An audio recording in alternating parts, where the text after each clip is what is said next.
Alright guys, TacticalRab again today. Hope you're all doing well and enjoying your day so far. With OpTic losing 3 series on the bounce for the first time in basically 2 years, Kenny has given his thoughts on the situation, says yes, they're not playing as well as they need to be at the moment, but absolutely do plan to turn it around over the coming days before they play the Subliners and fix some serious problems as they round out this online split going into the major. Very much interested to your thoughts on whether they can do it in the comment section below. Hit the like button if you enjoy, subscribe if you're new as always, plenty else to talk about today. Boston, by the way, just to make this very clear if you guys didn't stay to the end of yesterday's video, Boston Breach have now lost 14 series in a row, which is the worst ever, right? It is honestly quite the accomplishment to, in any domain, beat out the Paris Legion from Vanguard, right? Like, their record was 13 losses in a row. I wasn't sure that anyone was ever going to have more than that, but no, here we are. Boston have lost 14 in a row. They play today as well, so it could be going up to 15. I guess we'll see. And yeah, the curse has been broken. The dynasty has been cemented. The Boston Bleach, the first team to lose 14 times in a row in CDL history.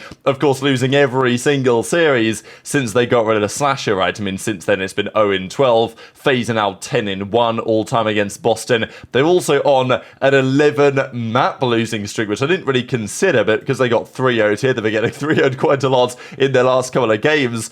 They're all of a sudden not far away from breaking the map loss record, which is 13. So they could, in back-to-back days here, if they get 3-0'd by the Gorillas, break the series loss streak and the map loss streak all in one go. And of course, Slasher's sitting there thinking, yep, well, you know, I told you so type thing. You made the call, you did, and it's not working well. Clearly, that camp is completely broken. And look, maybe Snoopy's trying his best. In some ways, their decisions that Boston made were understandable. Like, there were reasons that kind of explained why they might have done that. But there's been many decisions that Boston have made over the last few years that you can justify. But basically, every decision they've made has been bad. And, well, Slasher, I think Capsule as well, was commenting on this. Speaking of potentially poor decisions, there was also some talk over the last couple of days, and it was straight up leaked last night on the flank, that Dylan Rex had an offer from Minnesota Rocker to go and play for them. We were wondering, you know, Spart, would he have been the top choice in terms of AR players to replace Accuracy as Accuracy steps away to deal with some, you know, family stuff that hopefully is going to resolve itself and work out in the best possible way. But Dylan Rex got the offer. Of course, FaZe Black player right now, he's been doing well, but decided to turn down the Rocker opportunity because I guess he felt like it was only going to end poorly. And in fairness, there have been some players that have stepped into teams, and of course it's not gone well and it's kind of ruined their stock. But I think in this case, you're stepping in for Accuracy, a player that individually is not performing, you know, incredibly well. There's some talent obviously on that Rocker team. We saw what Spark was able to do. Yes, they lost, but they probably shouldn't have lost, right? Let's be real. They probably should have beaten New York yesterday, certainly given the advantage they had that they squandered in the Game 5 6-star. So maybe Dylan Rex will think, you know what, maybe I could have taken this chance because, you know, you're coming in, there isn't really that much to lose maybe in this particular scenario. The team's in a sub spot anyway. If you were to magically make it to the World Championship with them, you'd almost guarantee yourself, you would think, a CDL spot next season. And the Esports World Cup is just around the corner. Spart may get to play in the Esports World Cup and potentially, I mean, even if they come dead last, I think it's 20 grand for the team, 5 grand each, just effectively for free. So, you know, that may be a possibility, although the Esports World Cup is still causing some questions. And this is a big update that we saw yesterday on, apparently, according to the Esports Advocate, and this has now been kind of confirmed by JKL as well, all 12 COD League teams have received, as we thought they may, an open invite to attend the Esports World Cup to compete in the Call of Duty side. Now, it's a little bit unclear exactly how this is going to work. Of course, FaZe Clan is an invited club, but I think that it may just be Atlanta FaZe that play, but they're kind of like affiliated at the tournament with FaZe Clan. So there's a few complicating factors to figure out here. Of course, we talked about the roster deadline yesterday for when they have to submit their teams, but I wouldn't be surprised if that is somewhat flexible. I think certainly the rulebook implies that it is. But basically, all 12 teams are going to be invited, plus 4 additional teams that will be determined in some other way, probably by a qualifier in MENA, probably by like a European qualifier, I don't know, and then maybe a couple of teams from North America. It's kind of unclear what's going to happen, even as Jake Cal says. You know, a lot of the info that's been given to the teams is the same stuff that's been announced publicly, so nobody really knows what's happening. What we do know, we think, think, is that the teams have been told that they can come. They've got an invite to attend. So are they going to accept it, right? Because none of the CDL teams have officially said that they're going, apart from, I mean, Toronto have heavily implied it on their social media, but they are part of an organization that's been invited anyway. Even Boston, right, they did the tweet that said, well, we're 5-23 for a reason. We've been saving search and destroy strats for the Esports World Cup, which obviously says we're going to be going. So all the teams have been invited. At the end of the day, I think the vast majority of them will probably go. The players will likely want to attend because there's a lot of money on the line. Most of the organizations will probably be keen, even if they're not organizations that are currently part of the partnered clubs. Like, let's say you are a Seattle Surge, you've still got like the luminosity branding and everything kind of going on with the ownership group. So if you attend, if you attend the event, you accept the invite, you maybe do well, you talk to some people at the event, maybe from Seattle's POV, like Luminosity or just this Seattle organization, Enthusiast Gaming, they get invited as like a partnered club for next season. This is kind of what's going on here, I think, is that a lot of the organizations, because it's difficult for orgs to make money in this world, they want to get invited to be part of these partnered leagues, to be the official partnered teams of the World Cup, to therefore get invited to other esports events that are being run by, ESL FaZe Group, Saudi Arabian owns. So there's all these kind of complicated political factors in play, but are any teams going to decline this, right? Are any players going to decline this? Because I think Hex has been quite clear that in a podcast they did, OpTic aren't going to go. But, they've been invited to go.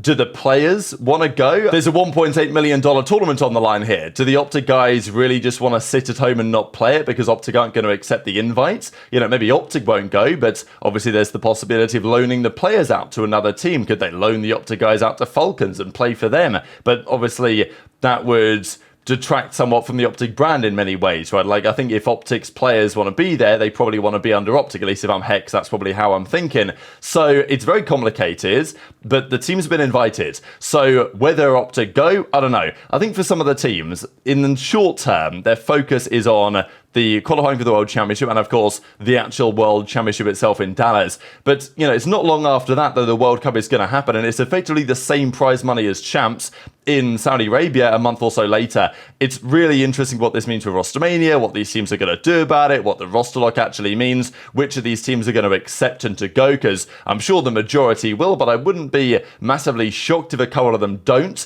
And then, of course, it opens the door to who else is going to get invited.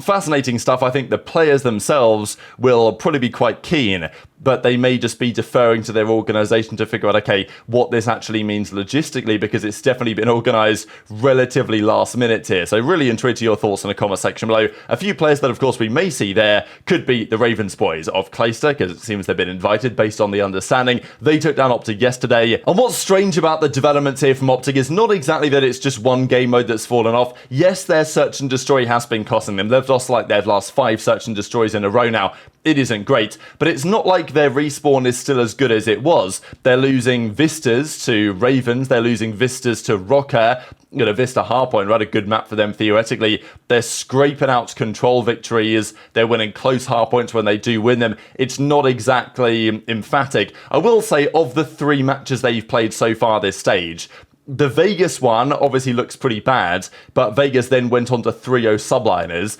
The Ravens one, they've gone game 5 with everyone they've played so far, including FaZe, where they went up 2-0 as well. So, both of those series, you can say, okay, whatever, fair play to our opponents if you slam Miami, which they did with Purge, and if you slam Rocker, which of course they didn't. So really it's the Rocker series that to me stands out as the especially bad one. But losing like this game 5 to Ravens, especially the way they lost it as well, was just not pretty, right? Again, it's this Karachi search and destroy where they're seeming to have troubles. They lost it to Vegas. Obviously, Pred had another pretty rough time here on the map 5 as well.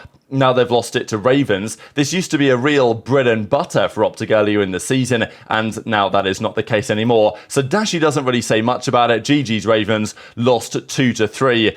We heard JP say that he was frustrated after the loss to Rocker, so I'm sure that he's especially frustrated now. The concern for OpTic is, I wouldn't say that they overthink things, but it's like when you're losing in the way that they are, it's very easy to kind of like want to go back to the drawing board or try to find a way to replicate what they were doing back at Major 3. The game has changed a bit since then. The trophies have changed somewhat. You know, the MCW has changed, but I don't think those are dramatic enough changes to explain this type of performance because, you know, like FaZe still came in against Boston yesterday and slapped them around and all had 1.5s. Like, you know, the top teams are still the top teams, but this stage obviously has been rather different. So as Kenny says, GG's Carolina playing terrible and it's not a good feeling. And of course, this applies to Kenny as well. I think when you watched their gameplay yesterday, there were a number of moments of the teamwork falling apart. Dashy over-challing, maybe, playing more aggressively than maybe he usually would because he thinks, well, I've got to get this kill if we're going to win, try and make solo, like, hero plays to win the game rather than playing what has become Dashy's role so far. Same story, I think, with Kenny to some degree. And look, I think Kenny, as I've said before, is a massively important asset to this OpTic team. And I don't think that if they didn't bring him in, I don't think they win Major 3, for example. Like what they did on Sunday there was unbelievable. But whether it's achievable again is another question. And for Kenny, you know, he doesn't like online COD. And when you've got 7 matches of online COD, is Kenny going to be, despite all his positive attributes as a leader and getting the team in the right headspace, is he the right man to ensure that they are absolutely locked in and then they play another online league match that, you know, Kenny isn't a massive fan of? Maybe not. And we've seen before Los Angeles Thieves teams not doing so well online. They go to LAN, they do well. But I think there's more to it than that right now for OpTic, as clearly, you know, they're not playing. It's not like LAN is going to magically fix their problems here. And that's what Kenny says. Got to get back to making the game easy. Obviously, they played in a very good way at Major 3, but even then, right, you look at the Major 3 qualifiers, you look at the majority of that Major 3 tournaments, it wasn't like they were playing incredible COD until they got to the Championship Sunday, right? So lots to think about for OpTic. The search and destroy would be a big one. Like, if they can start to improve their search, like, that might have to be where the focus is, because if they improve that again, then they'll start winning series against, you know, in Game 5s and stuff like this. But obviously that's not going to be quite enough, even an improved search and destroy, to go and win another championship, right? And this is the thing, OpTic have occasionally over the last couple of seasons won championships, right? 2022 is an example, but then they won nothing else. And there were reasons why, like the whole illy stuff, right? But, you know, Kenny knows how to win more than one championship in a season. And, you know, he's got to impart some of that knowledge, or maybe Karma has to do the same. I just wanted to share what Krim had to say. This podcast episode is out on the Breaking Point YouTube channel if you guys haven't checked it out yet. He talks about his best ever teammate, and I thought what he had to say on Karma, who of course is now the coach of OpTic, on and how Crimsix and him kind of bounced off each other back in the OpTic days was just so critical for them. Who's the best teammate you ever had? And I want a name, and I want a why. Probably Damon in the OpTic dynasty.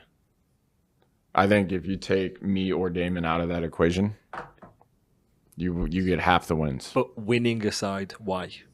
Winning aside, so results aside, yeah. Why were they your best? So me and Damon would always be bouncing off each other on ideas or how to improve. Mm-hmm. We're always the ones keeping, like, say we had a tournament where we won, we feel on top of the world. Yeah. Let's say I did, right? Then Damon would be the one to like knock us back down and be like, reality check, we got to win tomorrow. Yeah. Like, and I would do the same for Damon too.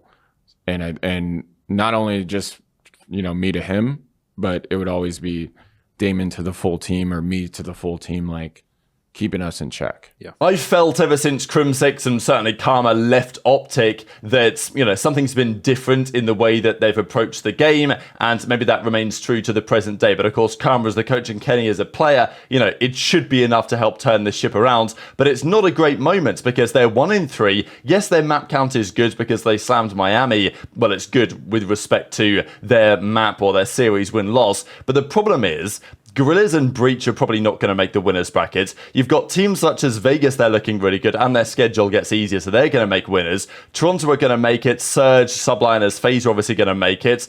And even if you become the 8th seed, you play FaZe round 1 at Major 4. Like, is that ideal? I mean, look, you want to make the winners bracket, obviously. But to make it, they've got to beat Boston, and they've got to beat one of Subliners or Toronto. Like, maybe they can get away with losing both of those series and beating Boston. But I think they'd probably lose out on tiebreakers to teams such as Ravens or Rocket because they've lost to those teams if that was to be the case. And even if they are the 8th seeds, it's not where you want to be, right? So they need to improve and fast. These are the games, though, of today. They play play tomorrow up against the Subliners. Of course, we'll talk about that in some depth. We've got Miami Ravens, Boston Gorillas. Yeah, Vegas Surge actually might well be the highlight of the weekend for me. I'm very interested to see how this series goes, how Vegas can fare, how Surge go. Because if Vegas come out and handle business here, like this is a serious threat to the rest of the teams come Major 4. And then Thieves Toronto is very interesting. The start of a difficult run for Thieves after bottling hard against Ravens. Another massive 10 points here from Ravens as well if they start out the day. Because if Ravens win this series, they're in a great spot. If Miami win this series, they're basically guaranteed champs. But very much enjoyed your thoughts in the comments. Hit the like button if you enjoyed. Subscribe if you're new. Take care, and I'll see you next time. I'm going to push Vikul's hairline so far back, he's about to look like he's on Florida Mutineers.